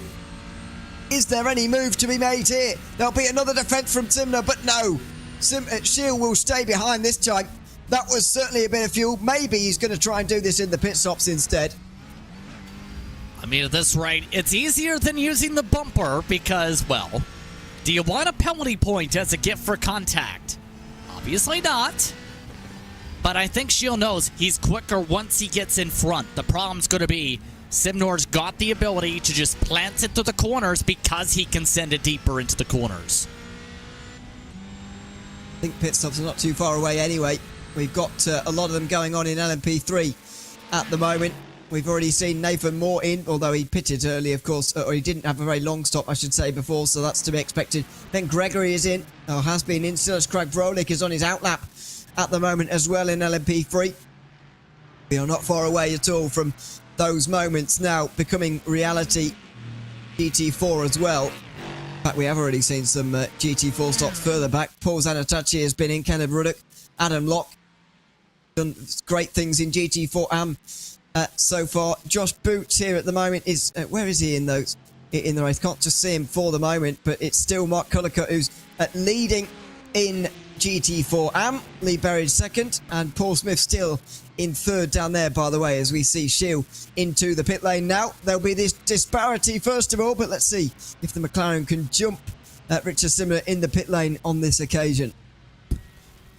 And again, I like the call here. He knows he's quicker, but he could also think about taking a bit less fuel. 17 laps this respective stint. Going to have to play it very securely here. 16 should say. But to answer your question where Boot is, he did enter today's race, and that could actually open some chances with Boot taking the drop, essentially, for this race.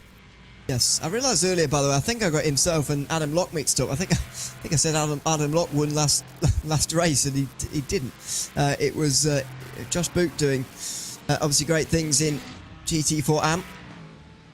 Got them slightly mashed there, but anyway, Richard Simler now still in second place. There is the gap. The assignment has been laid out, and now we'll see if he can complete it or not. Thomas King is also in LMP3 Pro. This is with 20 minutes to go, of course. Fairly late, actually, in comparison to some of the races we've had so far this season, where people have been barely making it. There were certainly concerns at Le Mans, and maybe the opening round as well at Sebring. There were slight concerns, not much leeway to play with, but there certainly is a little bit more now, as demonstrated by Nathan Moore, actually, in this race, taking his pit stop 7 seconds shorter than most in that first round. He's taken a relatively short one in the second as well, although he has been 7 or 8 seconds slower than the others so far. Still 4 seconds slower than Thomas King on the pit lane that time around. It's just not really been Nathan Moore's day, unfortunately. Despite qualifying on the first 2 rows, he has slipped back all day long. And I was just about to say, I'm just doing some quick math when it comes to that. 18 seconds actually was just taken by Thomas King. Now, the Thomas King part of that possibly might be a smart call, because the pit delta is 40 seconds. There's 10 seconds to gain. The pit delta, if you have to full fuel it, is about 50 seconds in the lane, give or take. So doing the math there, depending on depending on what happens with the rest of the leaders up front, it might propel him comfortably to third. If Sedgwick goes for the undercall, obviously, Sedgwick can probably take the chance to battle for third instead. So there's a lot of math to come into play here when it comes to LMP3. GT, it's pretty clear cut at this rate. You can go at any time. It's just a matter of, are you going to go until the tank's nearly empty?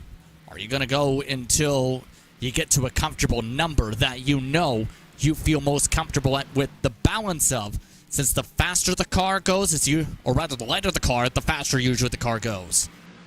Lee Berridge is in as well from second in GT4 AM at the moment. But yeah, Richard Simler now needs to turn the pace on a little bit, and I'm a little bit concerned about the pace that he has got. Havlidison Hauser has caught up now, and Crisp there as well.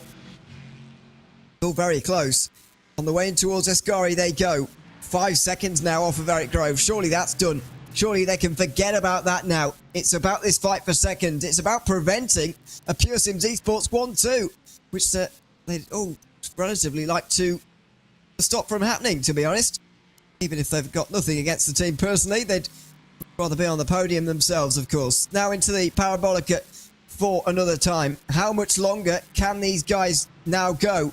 They've done 17 laps. This will be their 18th now at the end of lap 36, and they are going to split it into 2. So Simler is in, so are the 2 Mercedes. Think this may well be the limit. And so Richard Simler leads the others onto pit lane, along with the leader as well.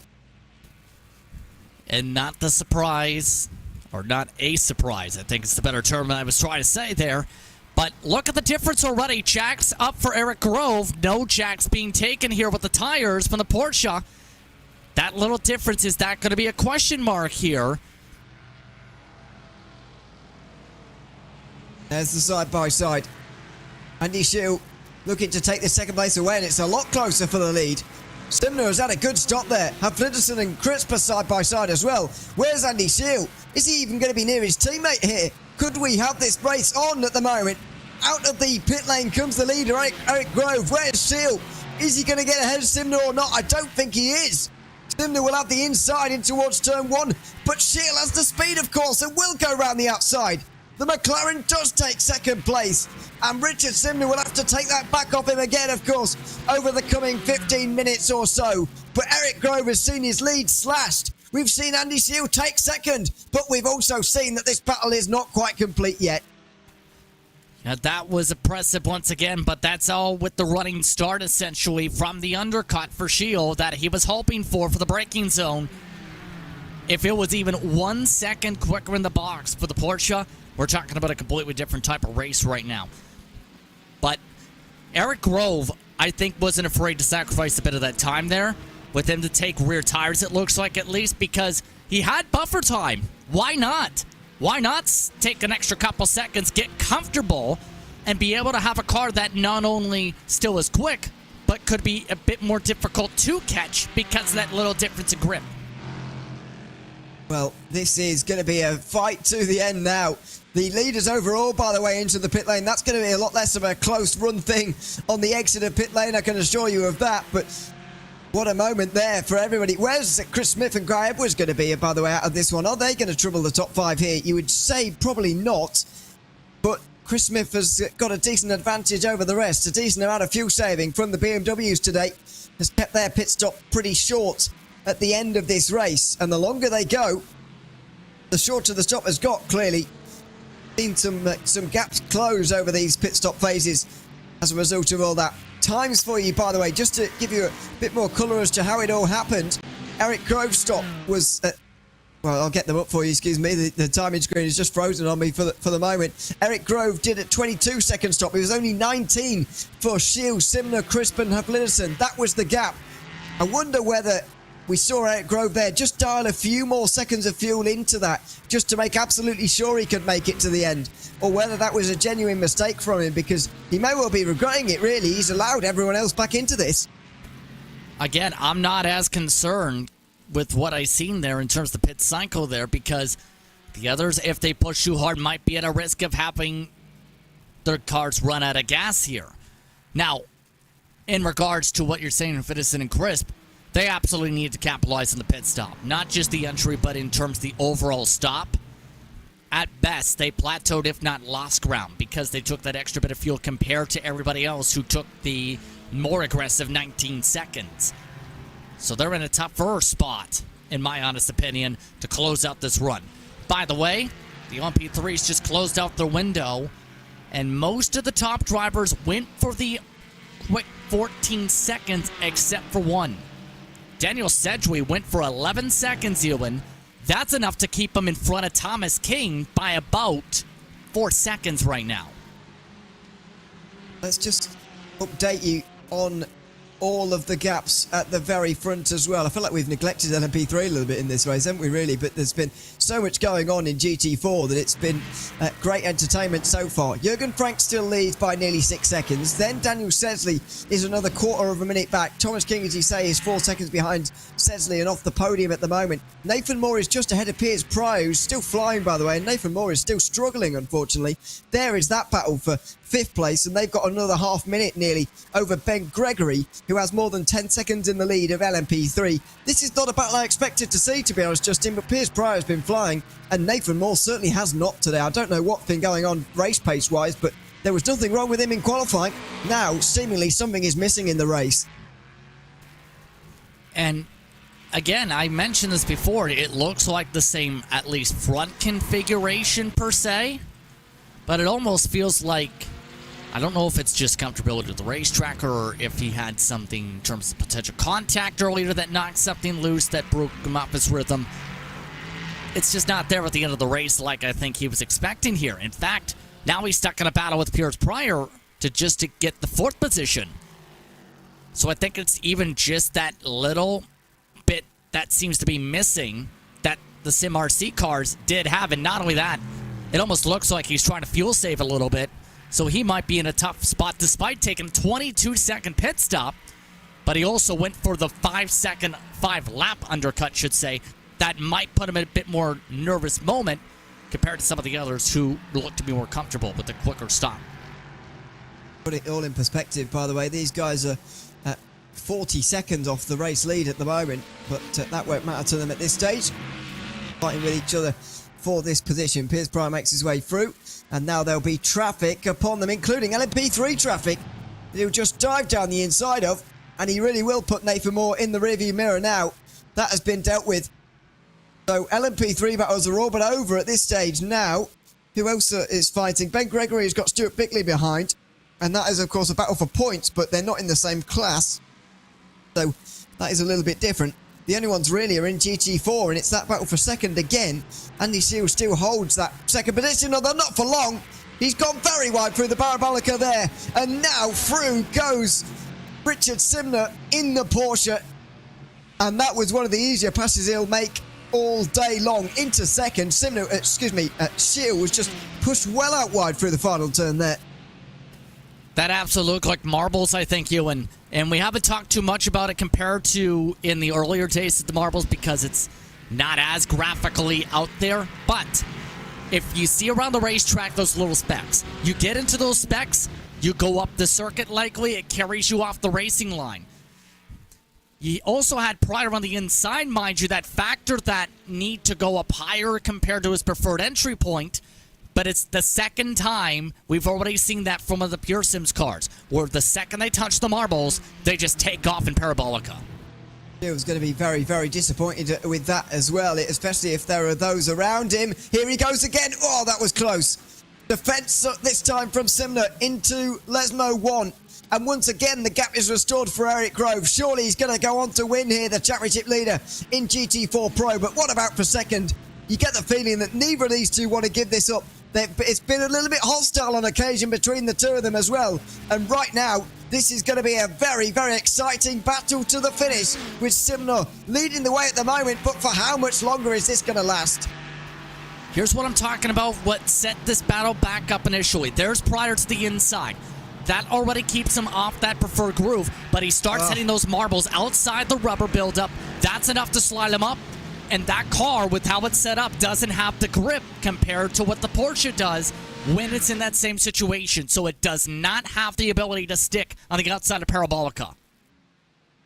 Well, that was a combination of things, really, wasn't it? And I don't think Piers Pryor did anything wrong, particularly, I've got to say. I think Shield just understeered once that was all going on and found himself in a bit of trouble very quickly there. So now in the slipstream is Shield again.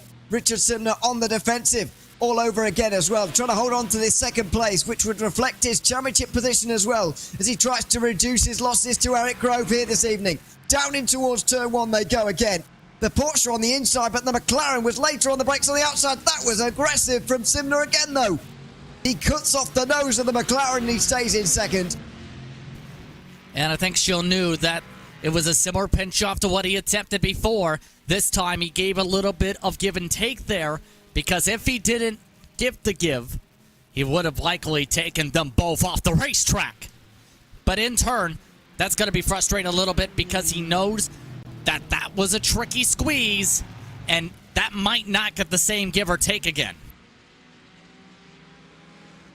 So, into the middle of another lap. You just wonder where this battle is going to go next.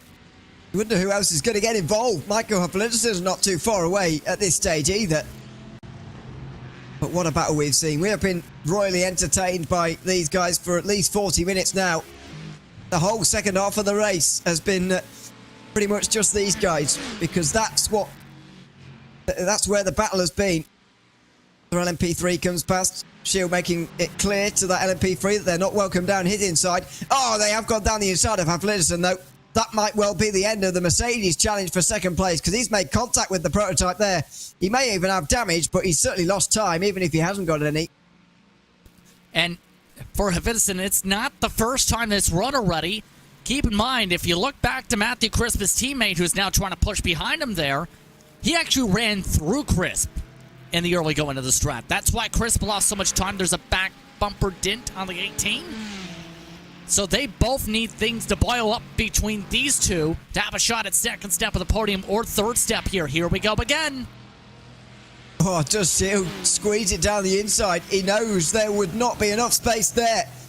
And so he decides to go for the outside instead. He was good on the brakes last time around, but just got his nose chopped off. He's not going to let Simner do that again, though. He holds his ground this time. On the inside at turn 2, but Simner squeezes him well. And that was good defending in the end. On the last occasion, it was maybe a little bit too aggressive from the Porsche in terms of chopping off the nose of the McLaren. But that was just aggressive, but very, very fair from Simner. That was good defensive driving, and he'll hold on to second for another lap as a result. Yet that time he already knew there was a chance Shield was going to be alongside. He gave some space, but now Shield again is making it clear. You allow me to outbrake you into the quarter entry in turn 1 especially, I'm going to stick it in there. And that's not going to make it easy to play any sort of defense the rest of the way, because even 2 more moves like that, we're talking about the Alcantech cars being back in contention again. That's how quickly things have shuffled up here. And this is again just for second spot. Eric Grove has got to be loving this up the road where he is far and away from this fight. But this has now been split in half, basically. It's just between these two. But the only place where Shield seems to be close enough is in towards the first corner. Anywhere else, he's struggling to go through. Just makes you wonder as well what's going to happen if he does get through here. Will he be able to hang on? Because I reckon that Porsche is pretty strong in a straight line. And I'm not even convinced the McLaren will be able to hang on in the lead. We've seen it in the past. He lost that place in towards the Parabolica, of course. If he were to be able to get in front, do we even have any confidence that he would stay there? I'm not sure that Shield would really have any confidence that he could stay in that second place. But let's see what his run's like out the final corner here. And onto the front straight all over again. It's going to be on into the first corner again. Not as close though this time, if anything. Had to lift off a little bit with that previous traffic. He is showing the nose here. That's a little bit too far to send it though. Not able to pressurize the mistake though. Smart play not to send it, force it on in at this point, especially since they have interclass traffic up the road in the 74 they have to deal with next. On that occasion, Simner knew that Shield wasn't going to be able to go around the outside there, and so actually cut back to the racing line. Now that is all right, of course. He can move to defend and then back to the racing line. If it looks a little bit dodgy from time to time. However, not move again, of course. He would have been defenseless to a Shield dive bomb, but that was never going to happen. Now there's lap traffic and it gets out of the way. Simner will be very glad about that. We've seen enough with lap traffic, I think, this afternoon for these GT4 pros, and they'll be both very glad that that lap car has gotten out of the way on this occasion. And actually, there are no LMP3s immediately behind them either, which will be quite pleasing to them. Yeah, but looking at where some of those are, they could come into play in the next 3 minutes, which would be in about the spot where it's the final lap or two. That's where that might be a bit of a difference, and those are some of your top runners I'm referring to in that case. For now, though, they still have about 2 or 3 more laps to duke it on out. Only 4 minutes on the clock. Has this race flown by indeed? And Simner going to need to hope he can play big defense with someone who's been able to fly in a straight line behind him. Under 4 minutes remaining. It kind of depends where the overall leader is as to how many laps we've got remaining in this race. So we'll wait and find out about that. But it's there. Yeah, I thought it was. That's Jürgen Frank in the background, isn't it? So here we go. 2 laps to go, including, or not including the one they're on, sorry. They're about to start 2 laps to go. And so are the GT4 pros, because Jürgen Frank will have to lap them before the end of his race, I believe. I think he's close enough. So it will be 2 laps to go. And Shield now knows he doesn't have very much time at all to make this move. Outside line for turn 1 it is again. Is he late enough on the brakes? No. He'll have to stay behind. He'll have to get the run-off of turn 2, but be careful of that LMP3 behind. You can't take too much of a wild line, otherwise you'll find yourself in trouble. And Shield has actually lost a lot of time there. I think Shield's running out of crucial time to even get this done.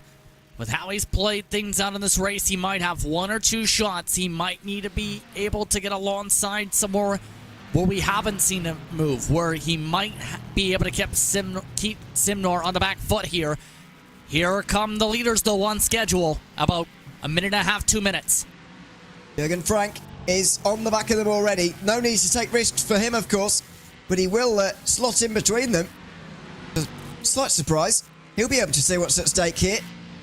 But he snips past, and that's absolutely fine for Jürgen Frank. He's on his way to another win here in the World Sports Car Championship. Who's on for a second place in GT4 Pro? We still don't know, but you would say, based on the evidence so far, that Richard Simner has held such a tight grip over this place now, ever since he retook it out of the Parabolica on that lap about 15 minutes ago. You'd say he might be able to cling on to it from here, because Shields actually not quite as close as he was before, and Simner has repelled his attacks quite well anyway. Yeah, and right now Shields just not close enough to be able to make a move at this rate. Looking like we're going to be taking the white flag, though, this time by, based on the time of the clock. The lap time's about 1 minute and 45 seconds, down to about 1 minute 38 here. And we've got a change for second in GT4 AM as Paul Smith is into second. What a drive from RaceSpot's very own Paul Smith. Just ahead of Lee Berridge now, who's also in the AM category, of course.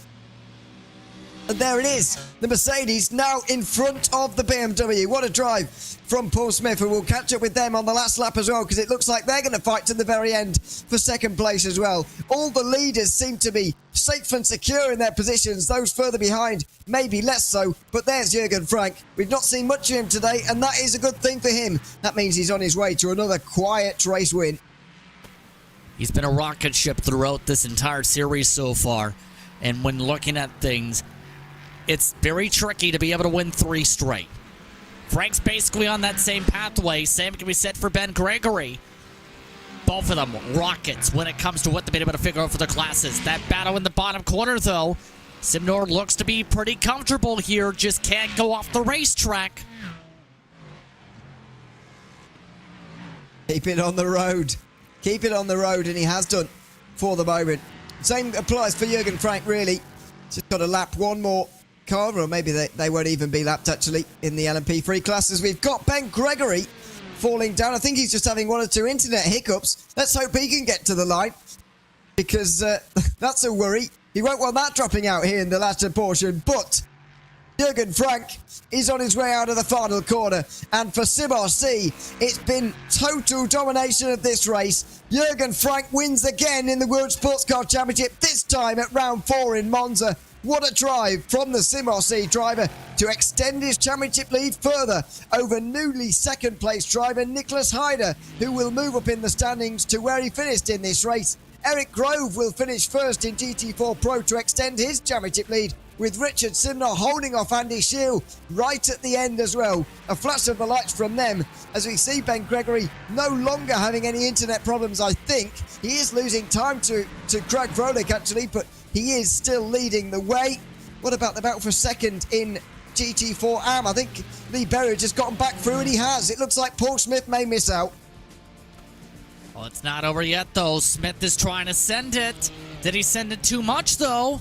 I think he did. He's losing too much ground. Doesn't have the downforce compared to Berridge in this final corner, as this sets up the AM leader. I think you're right. Mark Collicutt is going to take the win in GT4 AM, though. It's going to be about 10 seconds in front of that fight for second. Mark Collicutt is going to take the win here at Monza. Started the day outside the top 10 in these standings. He's going to shoot up those in the GT4 AMs. And then in LMP3M, Ben Gregory, championship leader here as well, also taking the race win. 3 out of 4 race winners, also championship leaders at the start of the day. It's a great day for those who were already doing well in the World Sports Car Championship. Lee Berridge does indeed hold off Paul Smith for second in GT4 AM as an hour and a half of racing draws to a close here at the Temple of Speed. I believe we've got 1 or 2 more drivers still to cross the line before we can see our results here for the evening. And there they go. There'll be no surprises who is on top, though. Jürgen Frank, once again, he'll come to chat to us very shortly as well, after taking another race win here in the World Sports Car Championship. He came into today with only 9 points over 4th. Felt like he may well have possibly more than 9 points over 2nd at the end of the day. We'll wait and see, of course, when we get those standings through. And we'll bring them to you, of course, at the start of the broadcast when we bring you Spa in 3 weeks' time here on RaceSpotTV. But an entertaining race here at Monza, and it's Jürgen Frank who takes the win. Nicholas Hyder 6.5 seconds back, with Daniel Sesley rounding up the podium. Thomas King finishing 4th ahead of Pierce Pryor, who recovered to 5th. Nathan Moore struggled and slipped to 6th by the end. Stuart Bickley and Gergi Gonçalves rounded out the 8 LMP3 pros, all of whom made it to the end of the race. In LMP3 AM, it's Ben Gregory who wins by about 13 seconds ahead of Stills Craig Froelich. Mac McFarquhar finishes on the podium, with Johan Beemester and Toby Ward scored a lap down, along with Paul Judge of Clifton Denise Pope. John Roberts and Nicholas Salputis a couple of laps down, with Anton Owen the only retirement from LMP3 AM. Apart from Andy Booth, who also retired. I went a bit too soon there, but forgot about Andy Booth. Apologies to him, he retired early on. In GT4 Pro, Eric Grove takes the win, of course, and it was a dramatic fight for second, which Richard Simner won in the end ahead of Andy Shield. Michael Flintson, Hausler and Matthew Crisp round out the top 5 for AM Racing Team Alcantech. Then it was the two RD Simsport BMWs of Christopher Smith and Guy Edwards. Jonathan Walker and Paul Zanatachi round out the 9 drivers, all of whom finished within a minute of the leader. And finally in GT4 AM, Mark Cullicutt, Lee Berridge and Paul Smith on the podium. Caleb Ruddock and Adam Locke were all on the lead lap, with Matty Wild, Howard Hassan and Tavlidi Johansson scored a lap down. Evangelos Natafas was a bit further down, with Jeroen Kaiser having a difficult day, finishing in 10th position. Well, that will do it for the racing here this evening in the World Sports Car Championship. An hour and a half here at Monza draws to a close. We're able to chat to some of the drivers who were involved in all the action over the course of the day. Starting, of course, with the overall race winner, Jürgen Frank, who now joins us. Welcome in, Jürgen. Good to have you with us. Eventually, you made a gap pay. You got a bit of a gap over Nicholas due to the pit stops, the first round of pit stops, and you never looked back from there. How was your race overall, looking back? Yeah, good evening at first. I had a very good race, or let's say I had a very good race day, because it started very good in practice. We made a very good decision regarding the downforce. We chose a radical low downforce setup, and quali was perfect. I had a cooldown lap, and then in my last lap I had a magic lap, I have to say. And yeah, the race was pretty straightforward. I had a great teammate with Niklas today. He kept my back clean, and yeah, pace was great from the beginning from both of us. I had a slightly faster pit stop and more luck in traffic, so that's why I finished first. And yeah, the gap to P3 is impressive, so we are very happy today. Absolutely, it certainly looked like a sort of kind of controlling kind of race for you. I mean, how does this set you up for the final 2 races now for SimRC, especially as a whole? It's yourself and Nicholas, who I believe will be 1 and 2 in the championship after all of this, by the way, as well as in the drivers, and of course you're helping SimRC do well in the teams championship as well, are the both of you at the moment. Just how are you feeling about those final 2 rounds, knowing that you do have 2 cards to play, you do have 2 SimRC drivers right up there? Yeah, now we are very confident about the last 2 races, because now we won races in low downforce spec and also in high downforce spec in Watkins Glen. So I guess both setups working really good now. And next race is Spa. And target is to win again, so I can drop the 3rd place from the Sebring round. And last one, I think, was Daytona. The low downforce setup is running very good, so yeah, now we have our hands on the trophy, I guess. We are at least one of the favorites now. Certainly are. Congratulations, Jürgen, on the race win tonight at Monza, and we look forward to seeing you again in a few weeks' time. Yeah, thanks, and thanks for the broadcast. Have a nice evening, guys. See you. Very much. Jürgen Frank, race winner here tonight at Monza, just ahead of his teammate Nicholas Hyder, who can also join us now. Nicholas, welcome in as well. Good to have you with us. 2nd place for you today. Couldn't quite catch Jürgen in the end. Did you ever believe that you could catch your teammate in that one, or was Jürgen always a bit too far away? I didn't thought I could catch Jürgen at all because he was slightly faster all the time, and yeah, I was just backing him up so that no one can fight against us, and yeah, keep his back clear was my goal for this race. What about for the rest of the season? Is that going to be your ambition as well, to help him win the title, or are you aiming to still win it yourself? Because you're not that far away yourself. I believe you'll be in second now after this race. Yeah, I think I would help Jürgen there because he's quite fast all the time, so yeah, it's all backing him up right now, so, and I think I'm doing quite a good job about that. Certainly are. Yeah, congratulations on second place once again, Nicholas. Thanks very much for coming to chat to us, and hopefully we'll see you again in a few weeks' time. Thank you. Bye bye. Nicholas Hyde there, joining us second place tonight at Monza. Let's go down to GT4 Pro now as we make our way down the classes to Michael Huffington, who also joins us. Welcome in as well, Michael. Good to have you alongside us. Fourth place for you today in GT4 Pro. Just in behind that battle for second, of course, between Richard Simler and Andy Shear, which is going on for ages. But you couldn't seem to quite get involved yourself. Was that a decision on your part that you didn't want to be involved in that, or were you just not quite able to? No, trust me, I fully wanted to be involved. I made a mistake. I had a bit of contact with Crispy, and then unfortunately we got an LMP that kind of hindered us, made us lose like 2.5 seconds, and never got back into the draft. So just a bit unlucky there towards the end. Really wanted to go for the second place. I know both me and Matthew had the pace for top 3 today. Couldn't quite get there in the end, but what about the rest of the season now for you? Obviously, you will have lost a few more points, but I believe you will have moved ahead of Ben Palmer, for example, and maybe into third in the standings, although I haven't done the maths, I've got to say. What's your ambitions for the end here? Is the title still a realistic goal for you? Well, a title might be out of reach. At the moment, both me and Crispy were just hoping that the both of us can get into top 3. I think that's the realistic goal at the moment. I don't think Andy overtook me in points tonight, but he's been mighty fast all season. Just had a lot of bad luck, and with Ben not being here, obviously a bit of good luck for me and Crispy. But I think I really think we can both get a top 3, and that's the goal. I think the championship title is not in reach, sadly enough.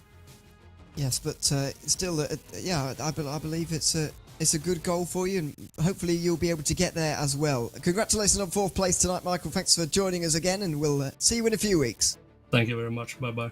Thanks so much. Michael Huffington there, joining us from fourth in GT4 Pro. And now let's make our way down to GT4 Am, and Paul Smith, who joins us from third in the race. Unfortunately, well, I'm going to get the bad stuff out of the way first. Was overtaken at the end by Lee Berridge for second, but the positive, Paul, you're on the podium here in the World Sports Car Championship. How are you after that race?